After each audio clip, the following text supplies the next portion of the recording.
Hi, I'm Britt Dewey, and this is my EDL 851 case study. So, section 1 of this case, summary of the case.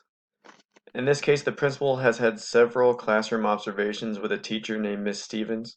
In the observation, Miss Stevens was noted as not having the students sufficiently involved in learning.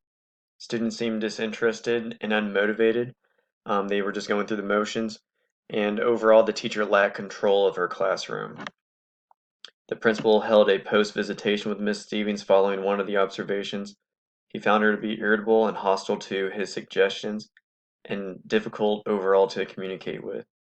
He offered subtle suggestions on how to motivate the students, but she became defensive, and she pretty much said that the students only acted that way because the principal was in the room, and that it was not normal for them to act that way unless the principal was inside the room.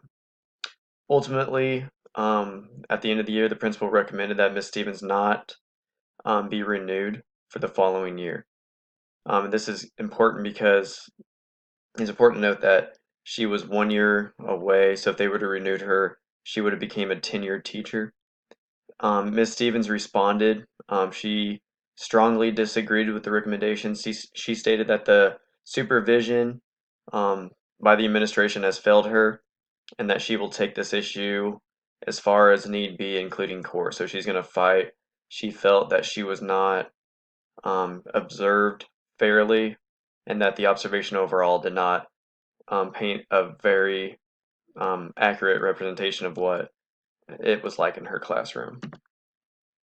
Section 2, lethal and ethical issues involving this case. Ultimately, the principal's decision will relieve Ms. Stevens of her duties at the school. That's important because she'll no longer have a job within the school district, at least. The decision could have some personal bias associated. As we know, there was only one administrator that observed her teach. In the article, it stated there was only several observations that took place, and overall the data seems a little bit limited. However, there's no legal issue involved in this case. The teacher is unresponsive to supports and the principal's input. The principal could have handled the situation better, um, maybe approached the teacher at the end of the school day, or not only right after the incident took place, the incident being the observation. But overall, Miss Stevens is not a tenured teacher, so there's no breach of contract here, no real legal issues. Section 3 synthesized the case. Ms. Stevens strongly disagrees with her non-renewal notice from her principal and stated that she will fight the decision all the way to court if necessary. Obviously, a school system doesn't want to get involved in a lawsuit, but as I said before in the previous slide, there's really no breach of contract here, no legal issue that you should be too concerned about. Section 4, synthesizing the facts. So the people involved are the principal, obviously, Ms. Stevens, the students, because ultimately it's the principal's job to make sure that the students' needs are being met. And in this situation, the principal doesn't believe that Ms. Stevens is what's best for the students in this building. And then the superintendent will be involved here in the following slides. But that's all we really know. We don't know where this is taking place. We don't know the demographics of that school district. We don't know where this school district is in as far as rural or an urban school, and we don't even know the grade level or content area. So our information that was provided to us is very limited, other than the people that I mentioned above. So section 5, reviewing and prioritizing. Ms. Stevens has been recommended for non-renewal on her final teaching evaluation cycle before tenure. So obviously, if they would have renewed her contract, then they're pretty much locked in for her as long as she wants to be in the school district, unless there was a major breach of contract. The administration must make a final decision on renewal versus non-renewal. Ultimately, the principal will state their case to the superintendent, and the superintendent and the principal should have had conversation throughout the whole year about this teacher. This shouldn't be new news to the superintendent. If it is new news to the superintendent, that would obviously change the potential outcome of this situation, this case study. The principal believes Ms. Stevens is not an effective teacher for the students within the school, Um, it all the observations that we had access to stated pretty much the same thing. There's not a lot of control within her classroom. Um, the students were not motivated, and they were not actively involved in the learning process. So, not painting a very good picture for Miss Stevens in this situation. And then the teacher, when she was approached, was non-receptive to the principal's suggestions for how to improve herself in the classroom. If the teacher would have taken a little different stance instead of becoming so defensive, maybe the outcome of this particular case study could have been altered a little bit more positively for the teacher. But it doesn't sound like the teacher wants to be um, doesn't want any of the input from the principal and the administration. So what the principal is thinking here is, does he want this teacher on the team going forward? Um, Again, she's not tenured, so there's no obligation for the school district to keep her on staff.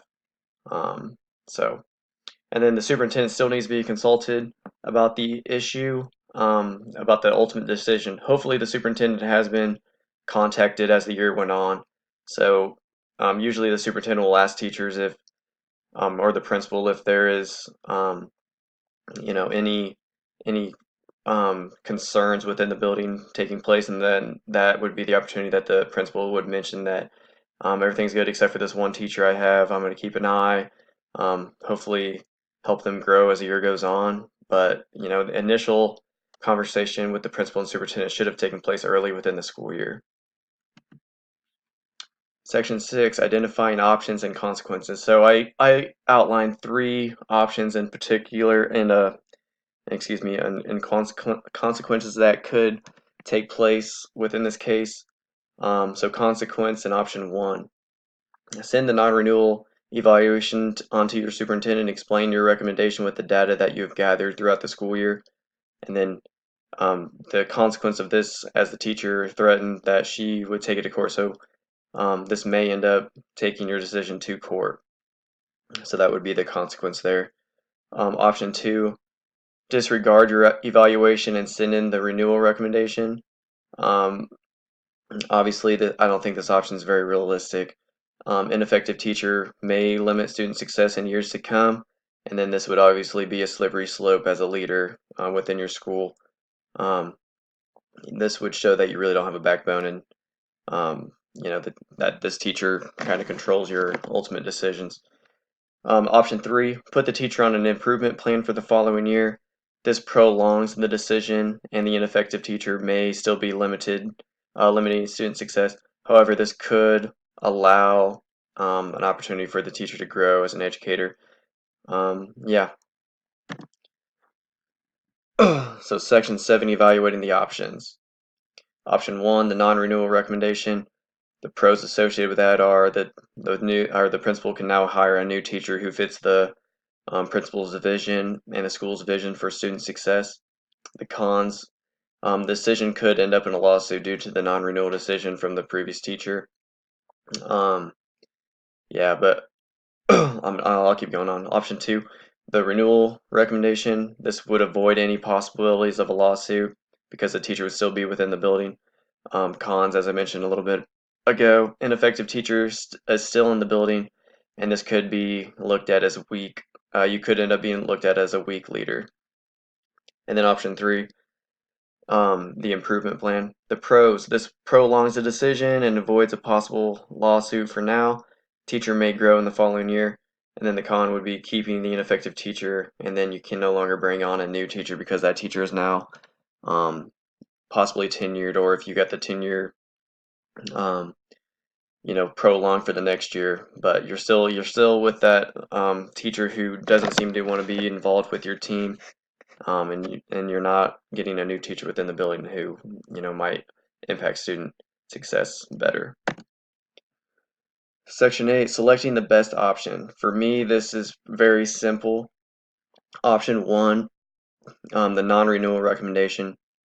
As the year went on, the observations were all negative as far as this teacher's ability within the classroom, lacked student control, lacked motivating students, and the students were not involved in the learning process. And for me, those are huge things. I mean, obviously, a school setting, it should be all about the kids. And in this situation, I didn't feel that the teacher was meeting the student needs. Teacher was found to not be impacting student learning. Teacher did not respond well to suggestions made, so the principal tried to help out and give some clear tasks that the teacher could work on. The teacher was extremely defensive and was non-receptive to that the suggestion made by the principal. So um, yeah, so as a principal, I wouldn't want that teacher on my team moving forward. And then go on to say avoid tenuring a teacher who does not fit the school's vision. And then ultimately, this is the best decision for the students in the building. And now we can hire a new teacher who hopefully has the students' best interests in mind. All right, section 9, implementing the decision. So then you would go on to meet with the superintendent.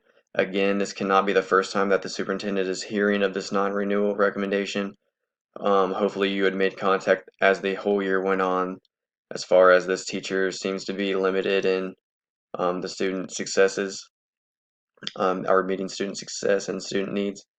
And then once that goes through to the board, you would open up the new position for a new candidate and then start the interviewing process. And then obviously looking for a teacher who fits the school's vision and the principal's vision for the school as well.